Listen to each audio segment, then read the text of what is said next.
Tesla passed away somewhat unrecognized. His reputation and the legends surrounding him have continued to soar in our day and age. He is now regarded as the quintessential mad scientist who created our modern world and is credited with the key ideas that led to innovations of smartphones, Wi-Fi, AC electrical supply systems, and many more. Nikola Tesla had several strange obsessions. His esoteric beliefs included unconventional theories about Egyptian pyramids. In this video, we'll tell you how Tesla knew the secret of the Great Pyramid and believed it contained unlimited energy to power the world. In 1856, Nikola Tesla was born in what is now Croatia. His father, Milutin, was a Serbian Orthodox priest. He showed obsessive behavior that would confound and amuse those around him from a young age. He was able to mentally store logarithmic tables as well as entire books. He quickly picked up new languages and he could function well on little sleep for days and nights. The day science begins to study non-physical phenomena, it will make more progress in one decade than in all the previous centuries of existence, stated Tesla. Nikola Tesla, a Serbian physicist, engineer, and inventor, was penniless and residing in a cramped hotel room in New York City at the end of his brilliant but torturous life. Pigeons were the creatures that mattered most to him, so he spent his days in a park surrounded by them and his sleepless nights mulling over scientific and mathematical problems in his head. Scientists and academics would continue to be perplexed by that habit decades after his 1943 death. He conceptualized and refined his inventions in his head. He was 19 years old when he enrolled in the Polytechnic Institute of Graz in Austria to study electrical engineering, where he quickly made a name for himself as a top student. The direct current motors that were being demonstrated in class were thought to have design flaws, which led to an ongoing argument between him and the professor. He would think about electromagnetic fields and a hypothetical alternate current motor that would and should work for the next 6 years of his life. He couldn't concentrate on his academic work because the thoughts consumed him. University professors warned Tesla's father that his son's work and sleep schedules were killing him. However, rather than completing his studies, Tesla dropped out.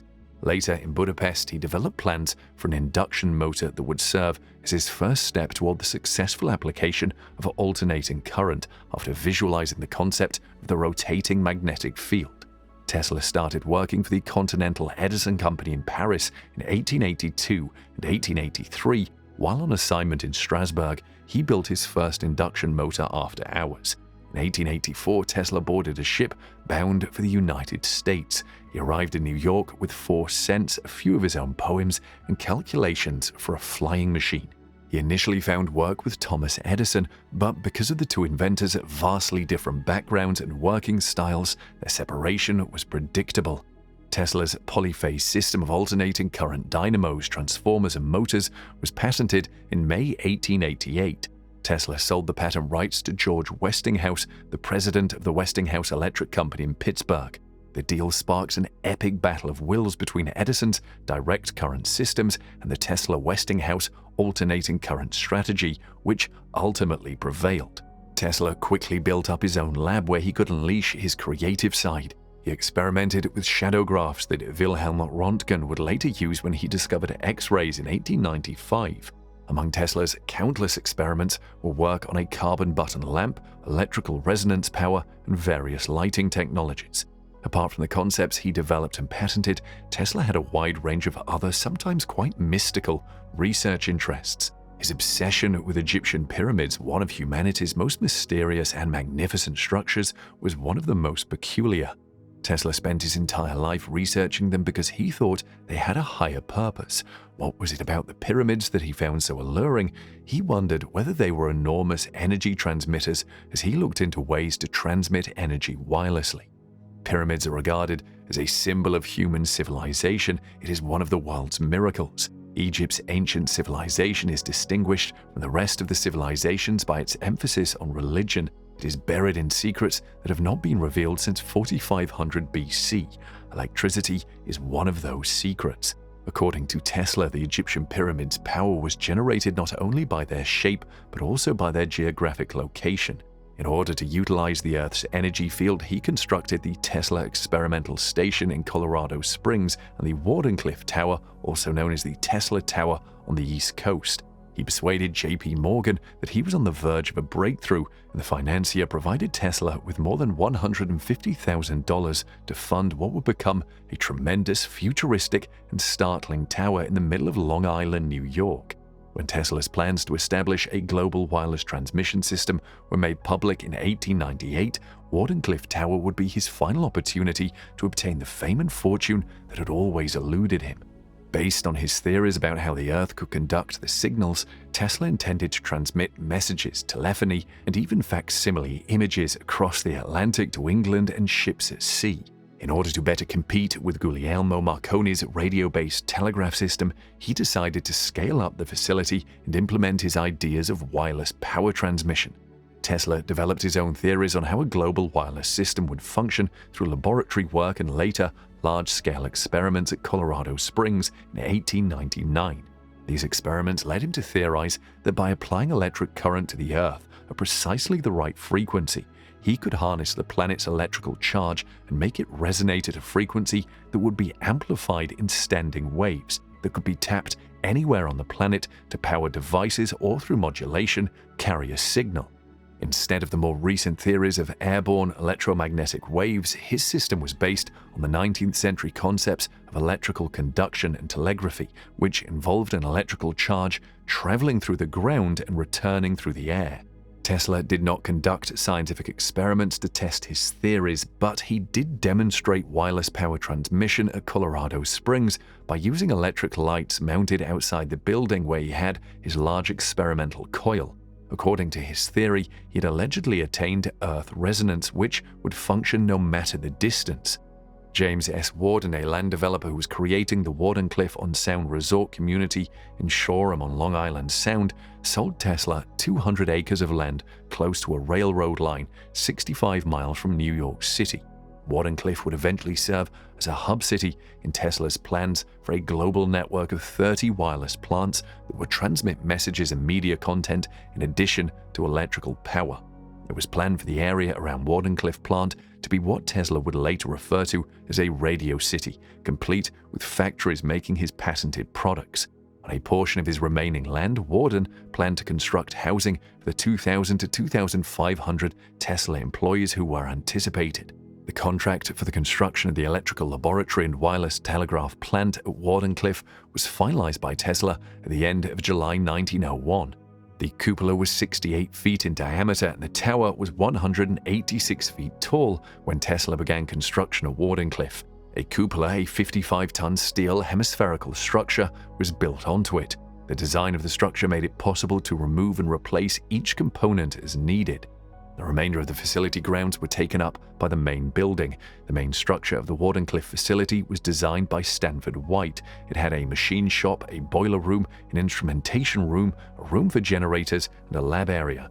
Electromechanical devices, electrical generators, electrical transformers, glass-blowing equipment, X-ray equipment, Tesla coils, a remote-controlled boat, cases containing bulbs and tubes, wires, cables, a library, and an office were all located inside the main building. It was built in a manner reminiscent of the Italian Renaissance. A white associate named W.D. Crowe created the tower.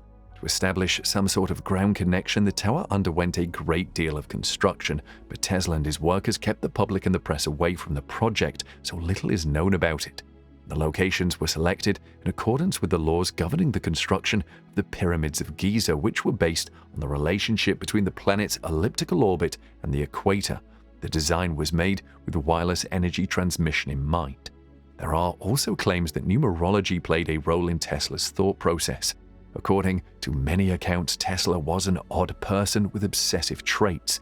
One such obsession was his belief that the numbers 3, 6, and 9 held the secrets of the universe.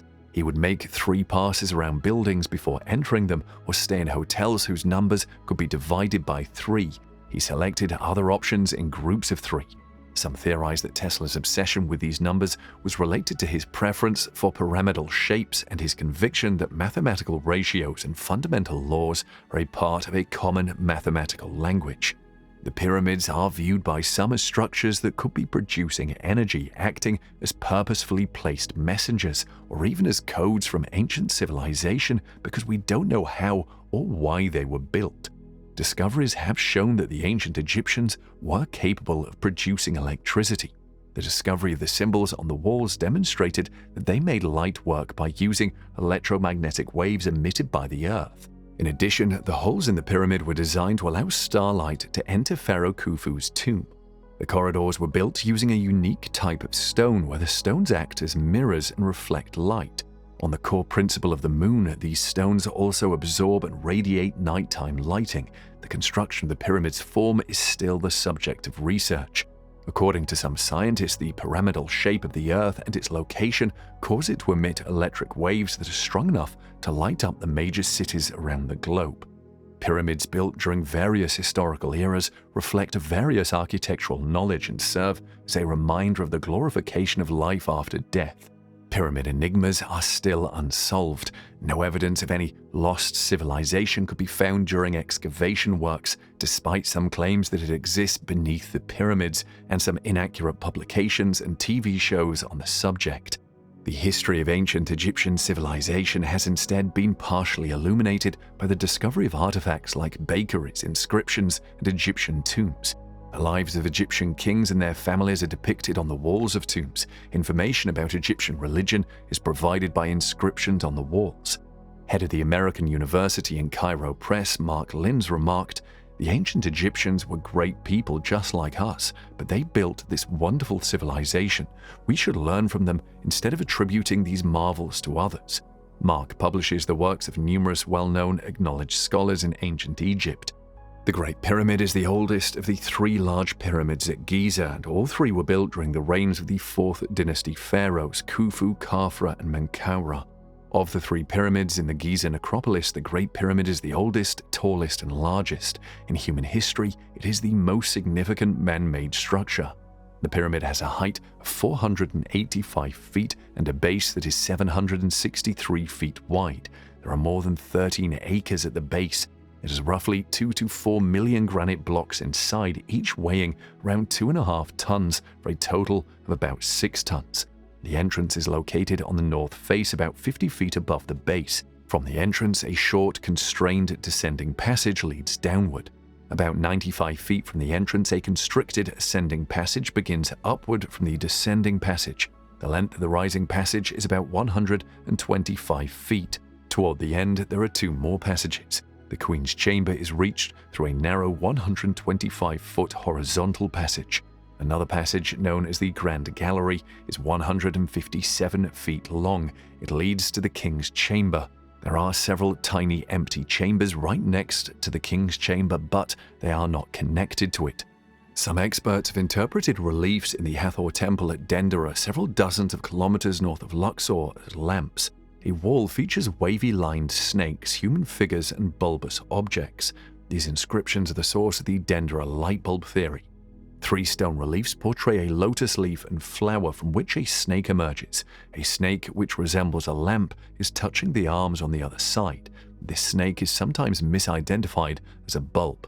Evolutionists try to persuade us that earlier civilizations were primitive and that they advanced over time. However, if we approach historical evidence and references with an open mind, we can see that some civilizations, including Egypt, the Mayans, and others, used extremely sophisticated technologies. There were notable advancements in physics, electricity, and medicine.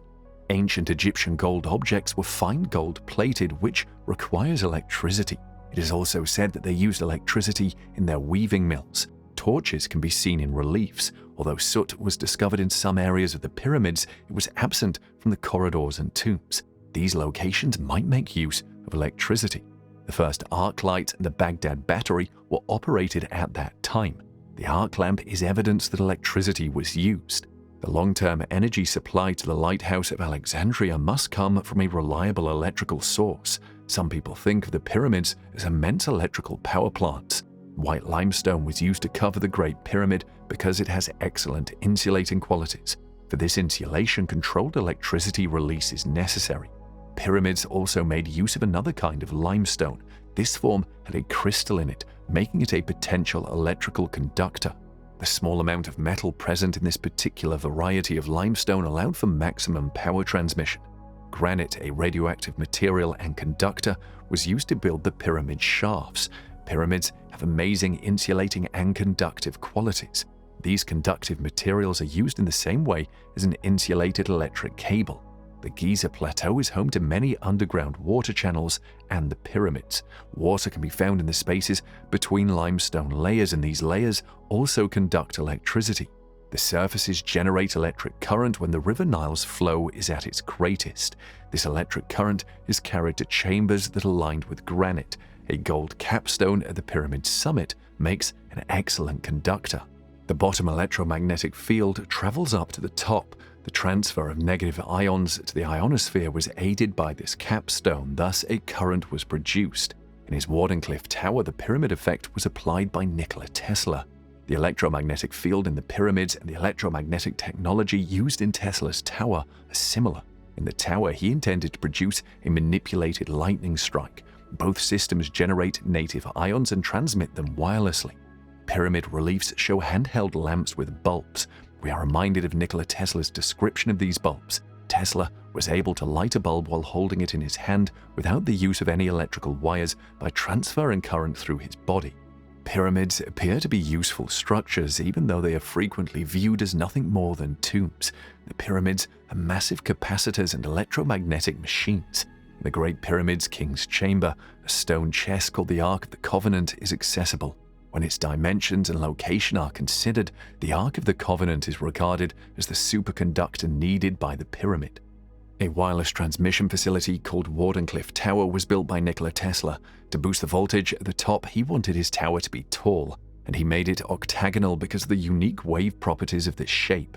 Tower successfully picked DC current. He conducted the currents through the earth. Unfortunately, the project's main backer, financier JP Morgan, refused to fund the changes. Because further funding could not be secured, the project was shelved in 1906 and never got off the ground. Financial issues and other circumstances in 1906 may have contributed to what Tesla biographer Mark J. Cypher believes to have been a nervous breakdown on Tesla's part. Harry Kendall Thor killed architect Stanford White in June because White had an affair with Thor's wife, actress Evelyn Nesbit. Longtime investor William Rankin passed away in October after having a heart attack. By the fall of that year, George Scherf, Tesla's chief manager who had been overseeing Wardenclyffe, had to leave to find other employment because conditions had gotten so bad. The locals in Wardenclyffe noticed the Tesla plant appeared to have been abandoned suddenly. The facility's main building had been broken into and vandalized by mid-1917. Tesla's total debt at the Waldorf Astoria by 1915 was approximately $20,000, now $535,724. Bolt foreclosed on the Wardenclyffe property after Tesla was unable to make any more mortgage payments. Bolt ultimately decided to demolish the tower for scrap after failing to find any use for the property. The tower was dynamited on July 4, 1917, to start the process of being demolished by the Smiley Steel Company of New York. The initial explosion tilted the tower, but it took till September to completely destroy it. $1,750 was collected as scrap. Since this occurred during World War I, a rumor that the tower was destroyed on the orders of the US government, with claims that German spies were using it as a radio transmitter or observation post, or that it was being used as a landmark for German submarines spread. This rumor was picked up by newspapers and other publications. However, because the original mortgages with Bolt and the foreclosure had been kept off the public record to hide his financial difficulties, Tesla was unable to reveal the true reason for the demolition. Tesla was not happy with what he perceived as attacks on his patriotism through the rumors about Wardenclyffe. George Bolt decided to put the house up for sale. Tesla lost an appeal of the foreclosure judgment by Bolt on April 20, 1922. This effectively barred Tesla from contributing to the facility's future development. To conclude why scientists are obsessed with the pyramids of Giza, the walls of a pyramid are affected by the lines of force created by the electrical charge added to the fields from the sun. The magnetic equipotentials indicate that the summit has a strong magnetic field. The electric field's voltage rises by 100 volts per meter. The peak of a pyramid is where the terrestrial negative field is at its strongest. The Giza Pyramid summit has a voltage of 14,600 volts. This pyramid acts as its own capacitor, storing electrical charge. As far as we are aware, the top was adorned with a solid gold capstone, a superconductor, which caused a discharge if an excess load was added. Pyramids, with their intricate structure and design, are evidence of highly developed knowledge of math, astronomy, and physics. Given the Great Pyramid's location, it is conceivable that Egyptians had a thorough understanding of the dimensions of the Earth. Their profound knowledge is doubtlessly derived from the Great Pyramid of Giza. The Queen's Chamber and its passageway represent the Earth's solar orbit. The size of the niche inside the chamber reflects the escape velocity from the Earth. The elevation of entry into the Queen's Chamber is based on the Earth's orbital circumference around the Sun. Measurements of the entrance passage align with the Earth's and Sun's gravitational neutral points. The Lagrange point, the intersection of the Earth and the Moon, and the distance to the Moon are used to calculate the entrance passage. The mysteries of the pyramids will be solved through further research and study. The Wardenclyffe Tower was destroyed for scrap in 1917, and the property was taken into foreclosure in 1922 in an effort to pay off Tesla's debts. For 50 years it served as a processing plant that created accessories for photography. The original brick structure, which is 94 by 94 feet in size and was designed by Stanford White, has stood there ever since, despite the addition of numerous buildings and the reduction of the site's 200 acres of land to just 16 acres. Hazardous waste from the photographic era was cleaned up in the 1980s and 2000s, after which the site was sold and made ready for new construction. After a successful grassroots campaign to save the site, the land was bought in 2013 to erect a Nikola Tesla museum there later. The property was added to the National